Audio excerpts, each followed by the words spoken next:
Hello students, how are you? Students, today I am discussing with you the general characteristic of S block elements. S block elements जो कि आपका chapter 10 है class 11 में, जिसमें physical properties मैंने आगे discuss की है, केमिकल प्रॉपर्टीज जिसके वीडियोस मैंने आपके साथ शेयर किए हैं। यहाँ पे मैं जनरल कैरेक्टरिस्टिक डिस्कस करने जा रहा हूँ, जिसमें हम कुछ एक कॉन्सेप्ट फिजिकल और केमिकल प्रॉपर्टीज का again we will use here. तो स्टूडेंट्स, यहाँ पे हमें जानना है कि केमिकल प्रॉपर्टीज में सबसे पहले मेटल जो है, मेटल ऑक्साइड, यहाँ पे जनरल ऑक्साइड्स एंड हाइड्रोक्साइड्स की अगर बात करते हैं तो पहले केमिकल प्रॉपर्टीज में जैसा कि हमने डिस्कस किया था और एनसीईआरटी में भी दिया है कि how they form the different oxide. Metal react with oxygen and they form oxide, peroxide and dioxide. तो उसको हम जल्दी से देख लेते हैं, रिकैप कर लेते हैं, क्योंकि ऑलरेडी हमने यहाँ केमिकल प्रॉपर्टीज में डिस्कस किया हुआ है। तो स्टूडेंट्स, यहाँ पे जैसे कि लिथियम ऑक्साइड है, तो lithium oxide react with water, it form the cation and OH minus ion. उसी तरह पेरोक्साइड, जैसे कि sodium react with oxygen, it form sodium peroxide. Potassium react with oxygen, it is potassium dioxide, जिसका oxidation state अलग अलग होता है, जो हम केमिकल प्रॉपर्टीज में डिस्कस कर चुके हैं। तो सोडियम पेरोक्साइड जो है, that is again react with water and it form cation and OH minus ion. And potassium dioxide react with water, again cation and OH minus ion. इसको कैसे याद रखना है स्टूडेंट्स? तो यहाँ पे 1 mole of water, lithium oxide जो कि ऑक्साइड है, तो 1 मोल ऑफ वाटर रिएक्ट करेगा और कैटायन और OH माइनस आयन बनाएगा। जैसे कि यहाँ पे अगर हम आगे जाते हैं पेरोक्साइड, तो पेरोक्साइड में आप 1 के 2 मोल कर दो, 1 मोल और ऐड कर दो, और यहाँ पे उसी तरह से कैटायन और OH माइनस 2 मोल है और 1 मोल ऑफ पेरोक्साइड ऐड कर दो।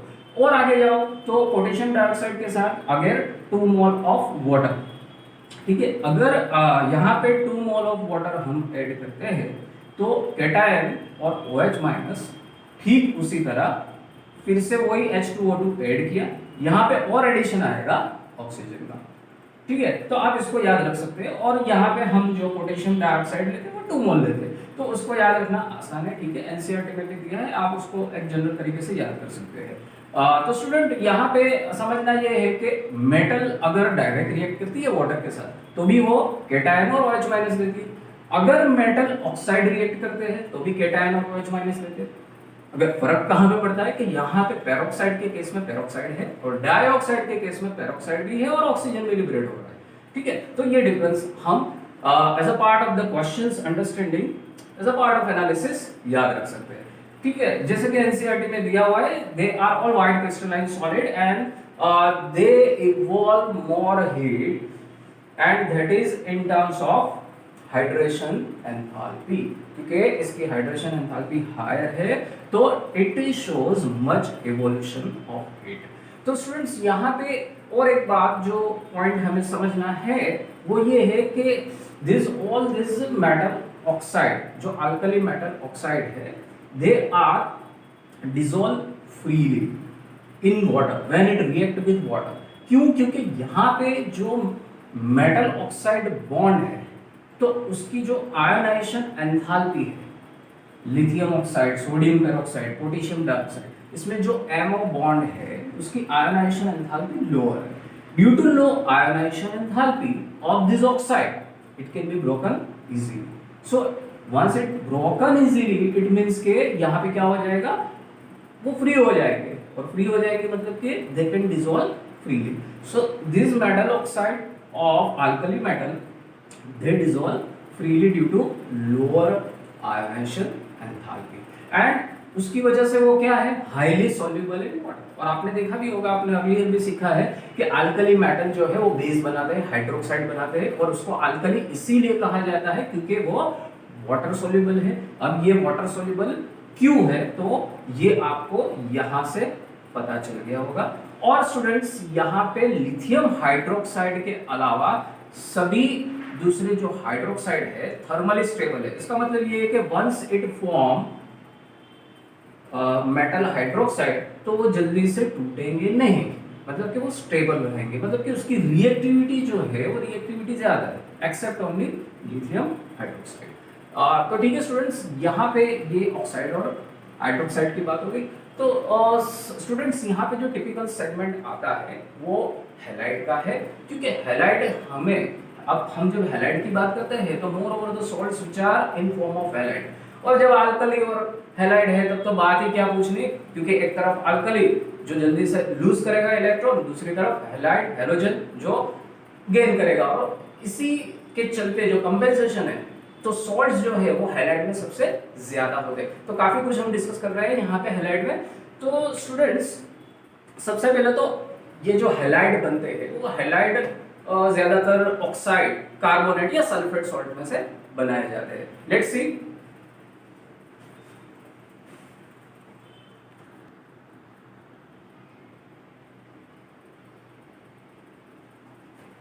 तो स्टूडेंट्स यहाँ पे हैलाइड जो प्रिपरेशन है वो ऑक्साइड की एसिड के साथ, मिनरल एसिड के साथ रिएक्ट करते हैं, जिसमें हाइड्रोजन हैलाइड, मिनरल एसिड में भी कौन सा, हाइड्रोजन हैलाइड, हाइड्रोक्लोरिक एसिड, जिसके साथ हम रिएक्ट करते हैं तो हमें मिलता है मेटल हैलाइड, लिथियम क्लोराइड या सोडियम क्लोराइड। अगर हम कार्बोनेट सॉल्ट के साथ रिएक्ट कर रहे हैं तो हमें मिलेगा कार्बन सोडियम क्लोराइड। तो प्रिपरेशन ऑफ दिस ऑक्साइड या कार्बोनेट या सल्फेट विथ हाइड्रोजन हैलाइड वो हमें क्या देगी, मेटल हैलाइड। अच्छा, जैसे कि यहाँ पे हमें ये समझना है कि ये जितने भी हैलाइड्स है, अब उन हैलाइड को अगर हम एक मेटल पर्टिकुलर मेटल के लिए अगर हम फ्लोराइड, क्लोराइड, ब्रोमाइड और आयोडाइड लेते हैं तो यहाँ पे स्टैंडर्ड एंथैल्पी ऑफ फॉर्मेशन है, जैसा कि आप देख सकते हो कि फ्लोराइड, क्लोराइड और उसके बाद आयोडाइड की ओर जाते हैं तो एंथैल्पी ऑफ फॉर्मेशन डिक्रीज होती जाती है। तो एक ये ट्रेंड हो गया कि अगर आप एक पर्टिकुलर मेटल के लिए फ्लोराइड से आयोडाइड की ओर जाते हो तो फॉर्मेशन, एंथैल्पी फॉर्मेशन डिक्रीज होती है। ठीक है, तो एक ये पॉइंट हो गया। तो ये आपको इस टेबल से पता चल सकता है, you can see from this. दूसरा, आप एक ही फ्लोराइड या क्लोराइड के लिए आप अलग अलग मेटल लेते हो तो यहां पे भी आपको क्या ट्रेंड दिख रहा है कि जैसे कि फ्लोराइड है तो lithium fluoride, sodium fluoride, potassium fluoride, और उस तरफ सीजियम तरफ जाओगे तो सेम एंथैल्पी ऑफ फॉर्मेशन आपको डिक्रीज होते हुए दिखाई देगी। स्टूडेंट्स यहां पे एक ही मेटल के लिए मेटल फ्लोराइड, मेटल क्लोराइड, ठीक है, ये डिक्रीजिंग ऑर्डर में है, मतलब कि एंथैल्पी ऑफ फॉर्मेशन डिक्रीज हो रही है, मतलब कि एक्सोथर्मिक रिएक्शन है जिसमें हीट इवोल्यूशन होता है वो सबसे ज्यादा होगी फ्लोराइड में और आयोडाइड में कम होगी। ठीक है, डिक्रीजिंग ट्रेंड हो गया। ठीक है, उसी तरह से एक ही हैलाइड को पकड़ो तो आप नीचे जाओगे ग्रुप में तो भी ये एंथैल्पी ऑफ फॉर्मेशन डिक्रीज होती जाएगी।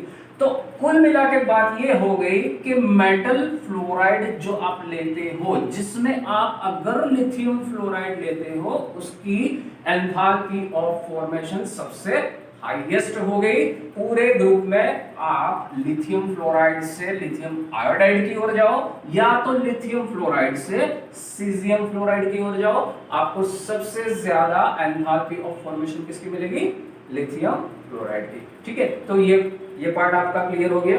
स्टूडेंट्स यहाँ पे यही समझना है हमें कि एंथैल्पी ऑफ फॉर्मेशन, बराबर, ये टेबल पे से हमें क्या समझना है कि fluoride greater than chloride, greater than bromide, greater than iodide for particular metal, और उसी तरह से for particular halide again, for particular halide lithium greater than sodium, greater than potassium, greater than rubidium, greater than cesium। तो आप कोई भी question इस तरह से हैंडल कर सकते हो। ठीक है, आप इसका स्क्रीनशॉट लेके इसको नोट कर सकते हो, आप इसको याद रख सकते हो।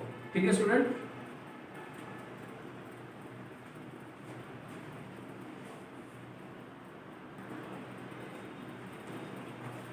तो स्टूडेंट्स यहाँ पे हम अगर जनरल कैरेक्टरिस्टिक्स में trends of halide, general characteristics में अगर हम मेटल हैलाइड की बात करते हैं, मेटल हैलाइड्स, तो जैसा कि हमने देखा कि मेटल हैलाइड में जो एंथैल्पी ऑफ फॉर्मेशन ट्रेंड के बाद अगर दूसरे ट्रेंड देखे जाए तो ट्रेंड ऑफ मेल्टिंग पॉइंट, ये भी अपने आप में ज्यादा इंपॉर्टेंस रखता है और इसको भी हमें समझना है। तो स्टूडेंट्स यहाँ पे फॉर पर्टिकुलर मेटल, अगर हम एक मेटल के अलग अलग हैलाइड्स लेते हैं तो यहाँ पे ट्रेंड क्या रहेगा कि जो फ्लोराइड है उसका जो मेल्टिंग पॉइंट है वो सबसे ज्यादा रहेगा as compare to chloride, then bromide and then iodide. तो स्टूडेंट्स ऐसा क्यों? क्योंकि यहाँ पे जो लेटाइस एंथैल्पी है, आप जैसे जैसे फ्लोरीन से आयोडीन की तरफ ग्रुप में, मतलब फ्लोरीन से आयोडीन की तरफ जाओगे तो लेटाइस एंथैल्पी वो डिक्रीज होगी। अब क्यों डिक्रीज होगी? यहाँ पे lattice enthalpy decrease due to increasing ionic size of, आप फ्लोरीन से क्लोराइड से आयोडाइड तक जाओगे तो आयोनिक साइज हमें मालूम है कि यहाँ पे इंक्रीज होगी और इससे क्या होगा? लेटाइस एंथैल्पी, जो हमने केमिकल प्रॉपर्टीज में आगे भी डिस्कस कर चुके हैं, तो यहाँ पे लेटाइस एंथैल्पी मतलब कि हमें इसको ब्रेक करने के लिए जो एंथैल्पी, जो एनर्जी देनी है वो कम रहेगी और इसके चलते क्या होगा? मेल्टिंग पॉइंट डिक्रीज होता जाएगा। तो ये हो गया decreasing trend for a particular metal for different halide.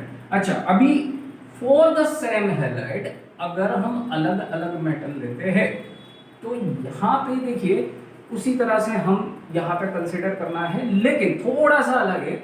यहाँ पे लिथियम हैलाइड, अगर एक पर्टिकुलर हैलाइड के लिए आप अलग अलग मेटल्स ले रहे हो तो लिथियम हैलाइड जो है वो यहाँ पे melting point of lithium halide which is less than sodium halide. अब ऐसा क्यों? क्योंकि हमने आगे भी केमिकल प्रॉपर्टीज में डिस्कस किया है कि लिथियम हैलाइड जो है कोवैलेंट कैरेक्टर है, it shows the covalent character और a particular halide, lithium halide covalent है। देखिए कोवैलेंट को ब्रेक करना, बॉन्ड को ब्रेक करना इजी होता है और इसके चलते लिथियम हैलाइड का मेल्टिंग पॉइंट सोडियम हैलाइड से कम हो गया, ठीक है। और उसके बाद सोडियम हैलाइड के बाद पोटेशियम हैलाइड, मतलब कि सोडियम हैलाइड का सबसे ज्यादा है, उसके बाद लिथियम हैलाइड है, ठीक है, उसके बाद पोटेशियम और उसके बाद जो रूटीन ट्रेंड जो हम आगे जाते हैं ग्रुप में तो वो डिक्रीज होता जाएगा। That is because of again increasing side, decreasing lattice enthalpy.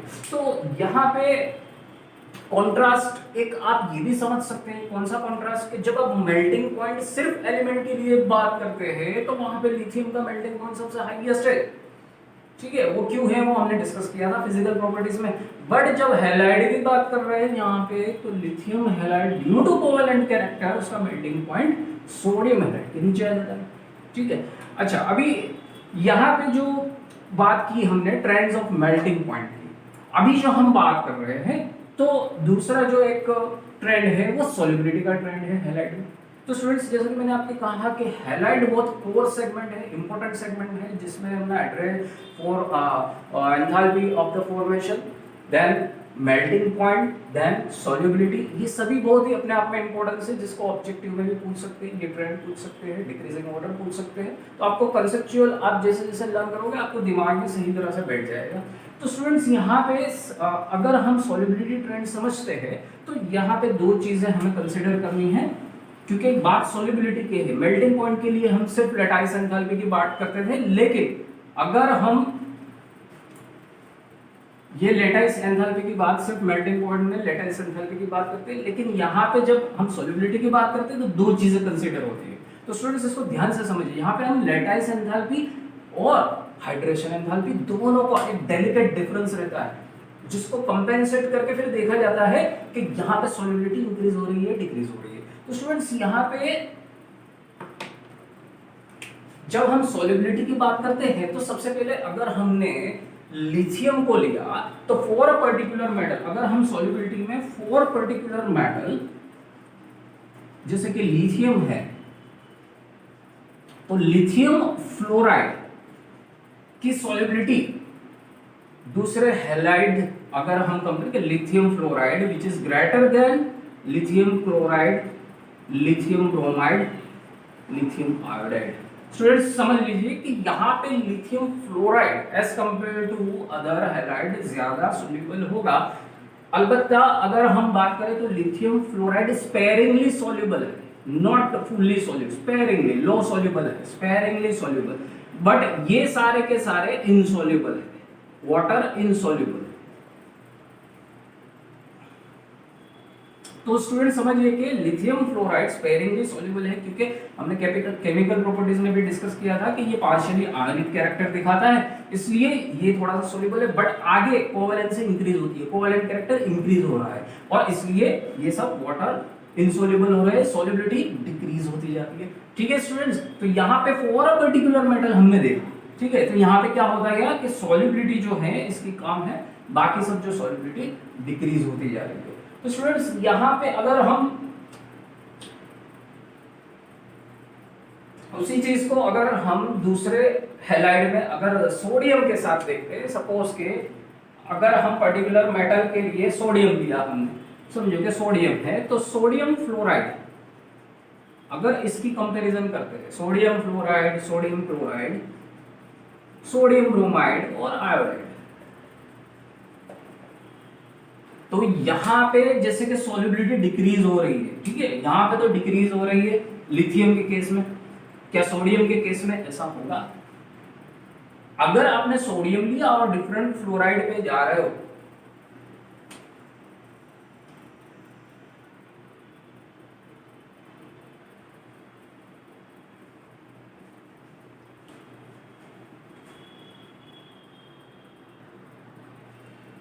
Students for a particular metal अगर हमने दूसरा कोई मेटल लिया जैसे कि सोडियम लिया, तो सोडियम के लिए अगर हम अलग अलग हैलाइड लेते हैं तो यहाँ पे उल्टा होगा, यहाँ पे क्या हो जाएगा, यहाँ पे सॉल्युबिलिटी डिक्रीज होती जाएगी, सॉल्युबिलिटी यहाँ पे सोडियम फ्लोराइड और आप जैसे कि यहाँ पे अगर हम सोडियम फ्लोराइड से सोडियम आयोडाइड की ओर कंसीडर करते हैं, तो लेटाइस एंथैल्पी जो है सोडियम फ्लोराइड, तो सॉल्युबिलिटी क्या होती है, सॉल्युबिलिटी इंक्रीज होती है, यहाँ पे थोड़ा सा करेक्शन, सॉल्युबिलिटी यहाँ पे इंक्रीज होती जाएगी, sodium fluoride less than sodium chloride, less than sodium bromide, less than sodium iodide, because आप जैसे जैसे सोडियम फ्लोराइड से सोडियम आयोडाइड की ओर जाओगे तो लेटाइस एंथैल्पी है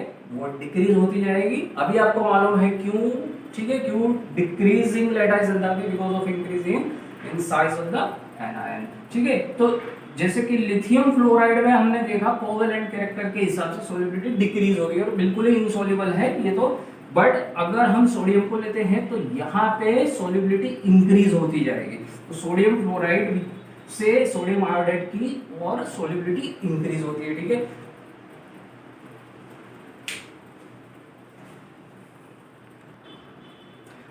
अब फॉर पर्टिकुलर हैलाइड, अब यहाँ पे हमने फॉर पर्टिकुलर मेटल लिया, अब अगर हम for particular halide different metals को लेते हैं तो यहाँ पे लिथियम फ्लोराइड जो है, यहाँ पे सॉल्युबिलिटी की बात करें तो जैसे कि हमने कहा कि लेटाइस एंथैल्पी और हाइड्रेशन एंथैल्पी दोनों को कंसीडर करना है, तो lithium, sodium, potassium, rubidium, caesium, अब इनके फ्लोराइड को लेते हैं तो जैसे जैसे आप लिथियम से सीजियम की ओर जाते हो तो लेटाइस एंथैल्पी ज्यादा डिक्रीज होती है as compare to hydration enthalpy. देखो इस चीज को समझना कि लेटाइस एंथैल्पी डिक्रीज जितनी ज्यादा होगी उतनी सॉल्युबिलिटी ज्यादा इंक्रीज होगी, और हाइड्रेशन एंथैल्पी अगर ज्यादा डिक्रीज होगी तो सॉल्युबिलिटी कम होगी, और इन दोनों को हमें कंपेंसेट करके चलना है। तो यहाँ पे due to decreasing lattice enthalpy more than decreasing hydration enthalpy, ठीक है, हो गया। तो समझ में आया कि यहाँ पे हाइड्रेशन एंथैल्पी कम डिक्रीज हो रही है, मतलब कि सॉल्युबिलिटी इतनी डिक्रीज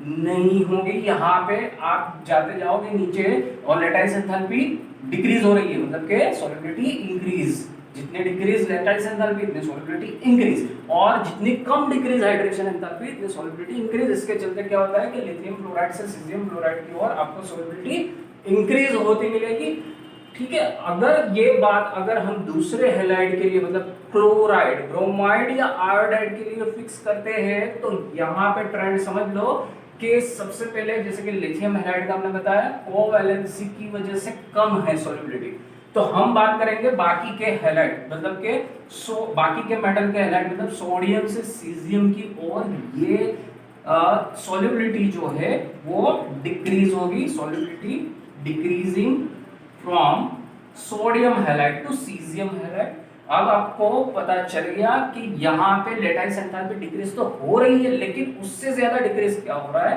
हाइड्रेशन एंथैल्पी। तो due to decreasing hydration enthalpy more than decreasing lattice enthalpy, तो उसकी वजह से फॉर अदर हैलाइड्स, अदर मतलब के एस एक्सेप्ट फ्लोराइड, तो यहाँ पे जो सॉल्युबिलिटी है आप सोडियम से सीजियम की ओर जाओगे तो वो डिक्रीज होगी। ठीक है स्टूडेंट्स, तो ये जो ट्रेंड है वो पर्टिकुलरली हैलाइड के लिए हमने अलग अलग ट्रेंड्स को कॉन्सेप्ट के साथ डिस्कस किया। होप ये वीडियो आपको पसंद आया होगा और आप उसका स्क्रीनशॉट ले सकते हैं, आप उसको नोट कर सकते हैं। सो बी विथ मी, मैं आपसे और कॉन्सेप्चुअल वीडियो लेके आऊँगा। Thank you very much.